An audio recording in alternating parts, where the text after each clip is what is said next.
ভূতের বাসা সেখানেই যেখানে মনের অন্ধকার, কিন্তু মনের আধার তো আর খামোকা ঘনায় না, তার পেছনে থাকে একটা বড় কাহিনী। সেসব কাহিনীতে ছায়া ফেলে অতৃপ্ত আত্মার দল। নিঝুম রাতের গায়ের বাঁশবাগান থেকে শুরু করে লন্ডন শহরের আলো ঝলমলের প্রাসাদ পর্যন্ত তিনাদের গতিবিধি। সেই তালিকায় সামিল কলকাতা। এই শহরের একাধিক ভূতুরে বাড়ির কথা বাতাসে ভাসে, তবে সবথেকে জব্বর ভৌতিক আড্ডাটি বোধহয় কলকাতা হাইকোর্ট। গথিক স্থাপত্যের আলো আধারির বারান্দামাই বাড়িতে ঘটে গিয়েছে কত না নাটক। এই প্রাসাদেই কেউ দণ্ডিত হয়েছে বড়সড় অপরাধে, কারো বা হয়েছে ফাঁসির সাজা। এমন এক জায়গায় যদি ভূত না থাকে তবে থাকবে কোথায়? কলকাতা হাইকোর্টের আইনজীবী থেকে সাফাই কর্মী, অনেকের মুখেই শোনা যাবে ভূত নিয়ে বিচিত্র সব কাহিনী। ভারতের সবচেয়ে পুরনো হাইকোর্ট কলকাতায়। বেলজিয়ামের ক্রোথলের কায়দায় বানানো এই ভবনটির স্থাপত্য অসাধারণ। ভবনটির স্থাপত্যগত বিরলতার জন্যই এটি ঐতিহ্য বাড়ির তকমাও পেয়েছে। এখানে বছরভর প্রচুর মানুষ আসেন বিচারের আশায়। সারাদিন অসংখ্য লোকের আনাগোনায় জমজমাট থাকে হাইকোর্ট পাড়া, কিন্তু সন্ধে নামলেই এই পাড়া যেন নিশুৎপুরি। দিনের আলোর ম্লান হতে শুরু করলে ধীরে ধীরে চারদিক থেকে নেমে আসে নিস্তব্ধতা, আর রাতের বেলায় এই বাড়িতে প্রবেশ করলে হলিউড ছবির আঙ্গিকার নেবে। এই অদ্ভুত আবহ কলকাতার খুব কম জায়গাতেই রয়েছে, আর সেই জন্যই হয়তো কলকাতার ভূতের বাড়ির তালিকায় বেশ ওপরের দিকেই রয়েছে হাইকোর্ট ভবন। এই বাড়ির এখানে ওখানে ছড়িয়ে রয়েছে গল্পের পর গল্প, তবে ওই এলাকার ভূতদোষীদের মতে হাইকোর্টের 11 নম্বর কোর্টের সামনে ঘুরে বেড়ায় অতৃপ্ত আত্মারা। কিন্তু 11 নম্বর রুমটি কেন বাঁচল ভূতেরা? এর পেছনে রয়েছে একটা বড় ইতিহাস।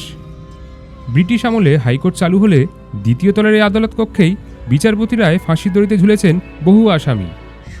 তাঁদের মধ্যে যেমন অগ্নিযুগের বিপ্লবীরা রয়েছেন, তেমনি অনেক কুখ্যাত দুষ্কৃতির ফাঁসির আদেশও দেওয়া হয়েছে ওই ঘরেই। ফলে সেখানে ভূতের আখড়া না হয় অস্বাভাবিক। অবশ্য ওই ঘরটির অন্য বৈশিষ্ট্যও রয়েছে। ঘরটির ভিতরে ঢুকলে দেখা যাবে ইংরেজ আমলের কাঠের আসবাবপত্র, সেগুলি সব কালো রং করা। শুধুমাত্র ওই ঘরেই রয়েছে 10টি দরজা, তার মধ্যে এখন ব্যবহার করা হয় মাত্র 2খানা। একটি দিয়ে বিচারপতিরা প্রবেশ করেন এবং অন্যটি আইনজীবী সহ সাধারণের ব্যবহারের জন্য খোলা। এছাড়া ওই ঘরের বেশিরভাগ অংশ জুড়ে রয়েছে একটা কালো রঙের বিশাল কাঠগড়া, যেখানে আসামিদের তোলা হতো। তাৎপর্যপূর্ণ ব্যাপার, এই কাঠগড়ার মাঝখানে রয়েছে একটি সুড়ঙ্গ।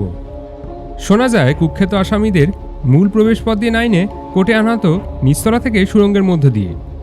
ওই আসামিদের মধ্যে অনেকের ফাঁসির আদেশও দেওয়া হয়েছে এই ঘরেই। ভূতে অবিশ্বাসীরা মনে করেন সেই কারণেই আজও অপবাদ শুনতে হয় এই ঘরটিকে।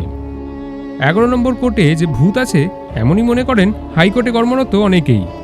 আবার সেখানে স্বচক্ষে ভূত দেখেছেন এমন দাবি করার মানুষও রয়েছেন কেউ কেউ। বেশ কয়েক বছর আগে ওই ঘরের বাইরে নিরাপত্তার জন্য দিনরাত পুলিশ মোতায়েন থাকত। এক পুলিশকর্মীর দাবি তিনি স্বয়ং ভূতের উপস্থিতি অনুভব করেছিলেন। ওই পুলিশকর্মী জানান একবার ওই কোর্টের বাইরে রাতে ডিউটি করছিলেন তিনি। রাত অবশ্য তখন খুব বেশি হয়নি, 8টা বা 8:30 হবে। তখন হঠাৎ করে তার প্রচণ্ড জ্বর আসে। বসে থাকতে না পেরে সামনের বেঞ্চে বিশ্রাম নেওয়ার জন্য শুয়ে পড়েন তিনি। তার কিছুক্ষণ পরেই মাথার দিক থেকে অস্বাভাবিক শব্দ শুনতে পান।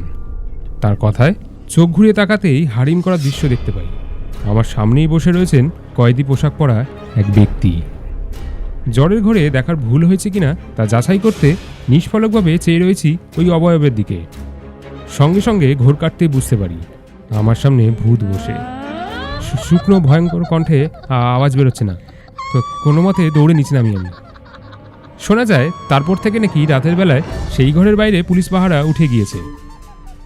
আদালত কক্ষে তালা খোলা এবং বন্ধ করার দায়িত্বে কাজ করেন এক কর্মী। তিনিও নাকি 11 নম্বর কোর্টে ভূতের উপস্থিতি অনুভব করেছিলেন। মজার ব্যাপার হলো কলকাতা হাইকোর্টে শুধু যে আসামিদের ভূত রয়েছে এমনটা নয়, শোনা যায় অনেক সাহেব আইনজীবী ও বিচারপতির ভূত রয়েছে হাইকোর্টে। 11 নম্বর কোর্টের ঠিক উল্টো দিকের বারান্দায়, অর্থাৎ এখন যেটি 1 নম্বর কোর্ট চত্বর, সেখানে ঘোরাফেরা করে সাহেবদের ভূত। ওই বারান্দায় সারি সারি রয়েছে হাইকোর্টের প্রাক্তন বিশিষ্ট বিচারপতিদের মূর্তি। হাইকোর্টে যারা চা দেন এমনকি এক কর্মীর দাবি, রাতে বিচারপতির পোশাক পরা অনেক সাহেবকেই ঘুরে বেড়াতে দেখা যায় ওই বারান্দায়। অর্থাৎ বলাই যায় বিচারপতি থেকে আসামি সবার ভূত বেশ সহাবস্থানে রয়েছে কলকাতা হাইকোর্টে। ভূত আছে কি নেই এ নিয়ে তর্ক বহুমান থাকবেই, তবে তেনারা থাকুন বা না থাকুন, দেখা দেন বা না দেন, গা ছমছম থাকবেই।